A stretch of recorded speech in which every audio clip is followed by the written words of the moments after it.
Hi hello ನಮಸ್ತೆ. Shobha Venkat vlogs Kannada YouTube ಚಾನಲ್ಗೆ ನಿಮ್ಮೆಲ್ಲರಿಗೂ ಕೂಡ ಸ್ವಾಗತ. ಈ ವಿಡಿಯೋದಲ್ಲಿ ನಾನು ತಿಳಿಸ್ಕೊಡ್ತಾ ಇದ್ದೀನಿ ಮಕ್ಕಳ ಚರ್ಮದ ಆರೈಕೆಯ ಬಗ್ಗೆ.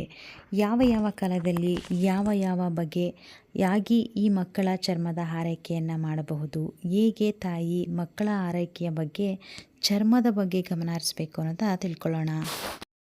ಮಕ್ಕಳ ಮೃದು ಚರ್ಮಕ್ಕೆ ಅಮ್ಮನ ಅಕ್ಕರೆಯ ಆರೈಕೆ ಅಂತಲೇ ಹೇಳಬೇಕು. ವೈಜ್ಞಾನಿಕವಾಗಿ ಹೇಳುವಂತೆ ಚರ್ಮವು ದೇಹದ ಅತಿ ದೊಡ್ಡ ಸಂವೇದನಾ.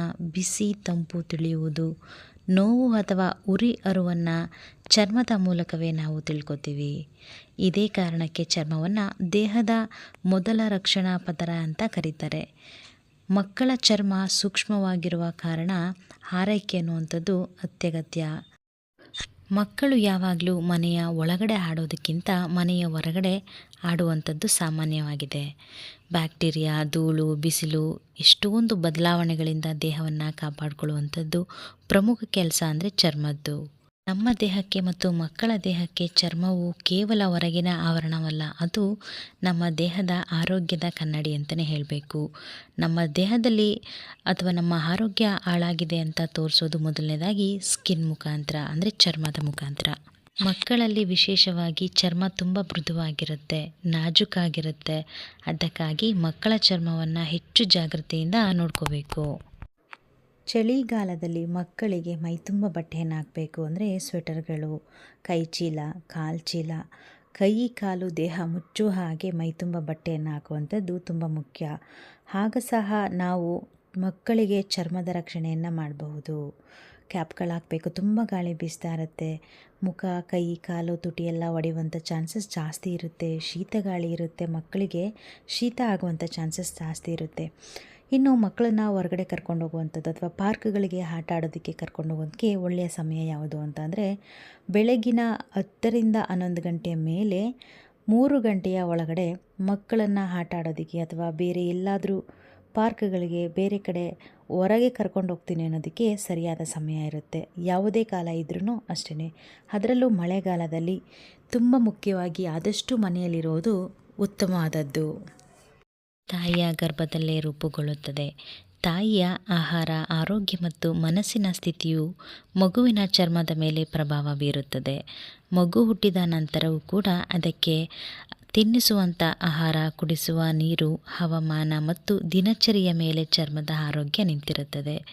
ನಾವು ತಿನ್ನುವ ಆಹಾರ ಸರಿಯಾಗಿ ಜೀರ್ಣವಾಗದ ದೇಹಕ್ಕೆ ಶುದ್ಧ ಪೋಷಕಾಂಶಗಳು ಸಿಗುತ್ತದೆ. ಈ ಪೋಷಕಾಂಶಗಳೇ ಚರ್ಮಕ್ಕೆ ಬಲ ಮತ್ತು ಹೊಳಪನ್ನು ನೀಡುತ್ತದೆ. ಆದ್ದರಿಂದ ಚರ್ಮ ಮೃದುವಾಗಿ ಕಾಂತಿಯುತವಾಗಿ ಕಾಣಿಸುತ್ತದೆ. ಆದರೆ ಆಹಾರ ಸರಿಯಾಗಿ ಜೀರ್ಣವಾಗದಿದ್ದರೆ ಒಳಗಡೆ ಕಲುಷಿತತೆ ಹೆಚ್ಚಾಗಿ ಅದರ ಮೂಲಕ ಮೊದಲು ಚರ್ಮದ ಮೂಲಕ ಲಕ್ಷಣಗಳನ್ನು ನಮಗೆ ಕಾಣಿಸುತ್ತದೆ. ಒಣ ಅಥವಾ ಒರಟುತನ, ಚರ್ಮ ಕಪ್ಪಾಗುವುದು, ಕಳೆಗುಂದುದೆ ಚರ್ಮ ಇವೆಲ್ಲವೂ ಕೂಡ ದೇಹದ ಒಳಗಿನ ಸಮತೋಲನ ಮತ್ತು ಅಸಮತೋಲನದ ಬಗ್ಗೆ ನಮಗೆ ಸೂಚನೆಯನ್ನು ನೀಡುತ್ತೆ.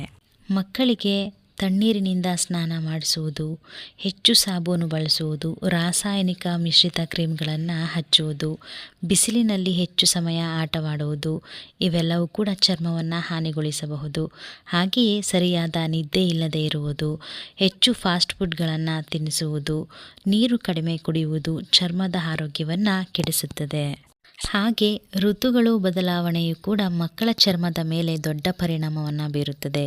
ಬೇಸಿಗೆಯಲ್ಲಿ ಚರ್ಮದಲ್ಲಿ ಹೆಚ್ಚು ಬೆವರು, ದದ್ದುಗಳು ಹಾಗೆ ಕೆಂಪು ಗುಳ್ಳೆಗಳು ಕಾಣಿಸಿಕೊಳ್ಳುತ್ತವೆ. ಚಳಿಗಾಲದಲ್ಲಿ ಚರ್ಮ ಒಣಗುವುದು, ಬಿರುಕು ಬಿಡುವುದು, ತುಟಿಗಳು ಒಣಗುವುದು ಸಾಮಾನ್ಯವಾಗಿದೆ. ಮಳೆಗಾಲದಲ್ಲಿ ಚರ್ಮದ ಸೋಂಕುಗಳು, ತುರಿಕೆ ಹೆಚ್ಚಾಗಬಹುದು. ಆದ್ದರಿಂದ ಪ್ರತಿಯೊಂದು ಋತುವಿನಲ್ಲಿ ಮಕ್ಕಳ ಚರ್ಮದ ಆರೈಕೆ ಮುಖ್ಯವಾಗಿರುತ್ತೆ. ಹಾಗೆ ಬೇಸಿಗೆಯಲ್ಲಿ ಮಕ್ಕಳಿಗೆ ತಂಪಾದ ಪೌಷ್ಟಿಕ ಆಹಾರಗಳನ್ನು ನೀಡುವುದು ಉತ್ತಮ. ಮಜ್ಜಿಗೆ, ಎಳ್ನೀರು, ರಾಗಿ ಗಂಜಿ, ಹಣ್ಣು, ತರಕಾರಿಗಳು ಹೆಚ್ಚು ಉಪಯುಕ್ತವಾಗಿರುತ್ತೆ. ಹಾಗೆ ಚಳಿಗಾಲದಲ್ಲಿ ತುಪ್ಪ ಮಿಶ್ರಿತ ಆಹಾರವನ್ನು ನೀಡಬೇಕು. ಎಳ್ಳೆಣ್ಣೆ ಅಥವಾ ತೆಂಗಿನ ಎಣ್ಣೆ ಇರುವಂಥ ಅಂಶಗಳನ್ನು ಕೊಡಬೇಕು. ಹಾಗೆ ತೆಂಗಿನ ಎಣ್ಣೆಯ ಮಾಲಿಶು ಚರ್ಮಕ್ಕೆ ಒಳ್ಳೆಯದು. ಹಾಗೆ ಒದ್ದೆಯಾದ ಬಟ್ಟೆಗಳನ್ನು ತಕ್ಷಣ ಬದಲಾಯಿಸುವುದು, ಸೇರಿದಂತೆ ಮಳೆಗಾಲದಲ್ಲಿ ಸ್ವಚ್ಛತೆಯನ್ನು ಹೆಚ್ಚು ಗಮನವನ್ನು ಕೊಡಲೇಬೇಕು. ಮಕ್ಕಳ ಚರ್ಮದ ಆರೈಕೆಯಲ್ಲಿ ದಿನನಿತ್ಯ ಸ್ವಚ್ಛ ನೀರಿನಲ್ಲಿ ಸ್ನಾನ, ವಯಸ್ಸಿಗೆ ತಕ್ಕಂತೆ ಎಣ್ಣೆ ಮಸಾಜ್ನ ಮಾಡಬೇಕು ದೇಹಕ್ಕೆ. ವಯಸ್ಸಿಗೆ ಅನುಸಾರವಾಗಿ ನೀರನ್ನು ಕುಡಿಯುವುದನ್ನು ಮರಿಬಾರ್ದು.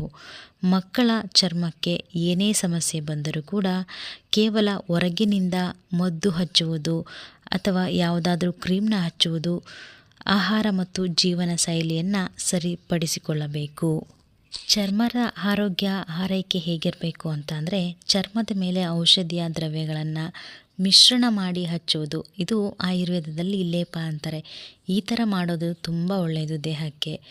ಇದು ಲೇಪ ಬರೀ ಸೌಂದರ್ಯಕ್ಕಾಗಿ ಅಷ್ಟೇ ಅಲ್ಲ, ಚರ್ಮಕ್ಕೆ ತಂಪು ನೀಡಲು, ಉರಿ ಕಡಿಮೆ ಮಾಡಲು, ಒಣತನ ಅಂದರೆ ಯಾವಾಗಲೂ ಒಣಗೋಗ್ಬಿಟ್ಟಿರುತ್ತೆ ಸ್ಕಿನ್ನು, ಡ್ರೈ ಸ್ಕಿನ್ ಅಂತೀವಲ್ಲ, ಅದನ್ನು ಕಮ್ಮಿ ಮಾಡುತ್ತೆ ಮತ್ತು ಚರ್ಮದ ಆರೋಗ್ಯವಾಗಿಡೋಕ್ಕೆ ಬಳಸಬಹುದು ಈ ಥರ ಲೇಪವನ್ನು.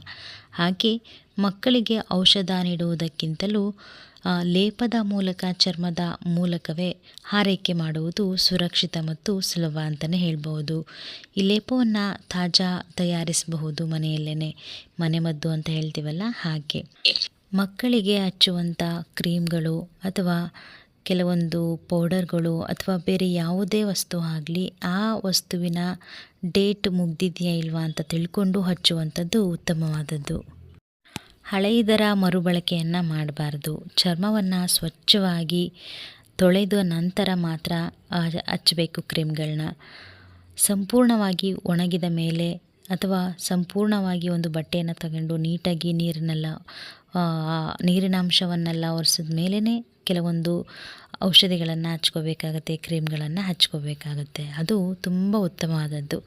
ಈ ಕೆಲವೊಂದು ಆಯುರ್ವೇದ ಕೂಡ ಇದೆ. ಚಂದನ, ಮಂಜಿಷ್ಟ, ಜ್ಯೇಷ್ಠಮಧು ಅಥವಾ ಕಚೋರ ಪುಡಿಗಳಿಂದ ಅಗತ್ಯಕ್ಕಿಂತ ತಕ್ಕಂತೆ ನೀರನ್ನು ಅಥವಾ ಹಾಲು ಅಥವಾ ಎಣ್ಣೆಯನ್ನು ಸೇರಿಸಿ ಮೃದು ಮಿಶ್ರಣವನ್ನು ಮಾಡಿ ನಿಧಾನವಾಗಿ ಲೇಪ ಮಾಡಬಹುದು.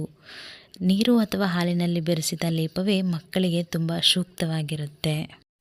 ಋತುವಿಗೆ ತಕ್ಕ ಹಾಗೆ ಮನೆಯಲ್ಲೇ ನಾವೇ ಲೇಪನವನ್ನು ಮಾಡ್ಕೋಬಹುದು. ಇನ್ನು ಬೇಸಿಗೆಯಲ್ಲಿ ಮಕ್ಕಳು ಹೆಚ್ಚು ಬೆವರ್ತಾರೆ. ಚರ್ಮದ ಮೇಲೆ ಉರಿ, ಕೆಂಪು ಗುಳ್ಳೆಗಳು ಮತ್ತು ಸುಡುವ ಭಾವ ಕಾಣಿಸಿಕೊಳ್ಳುತ್ತೆ. ಈ ಸಂದರ್ಭದಲ್ಲಿ ಅಥವಾ ಈ ಸಮಯದಲ್ಲಿ ತಂಪು ನೀಡುವಂಥ ಲೇಪಗಳ ಬಹಳ ಉಪಯುಕ್ತವಾಗಿರುತ್ತೆ.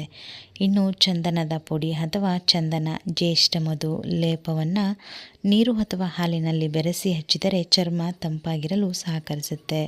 ಹಾಗೆ ಮಂಜಿಷ್ಟ ಸೇರಿಸಿದರೆ ಚರ್ಮದ ಬಣ್ಣ ತಿಳಿಯಾಗಲು ಸಹಾಯ ಮಾಡುತ್ತೆ. ಈ ಲೇಪವನ್ನು ಮುಖ, ಕೈ, ಕಾಲು ಅಥವಾ ಬೆವರು ಗುಳ್ಳೆಗಳು ಇರುವ ಜಾಗಕ್ಕೆ ಬಳಸಬಹುದು.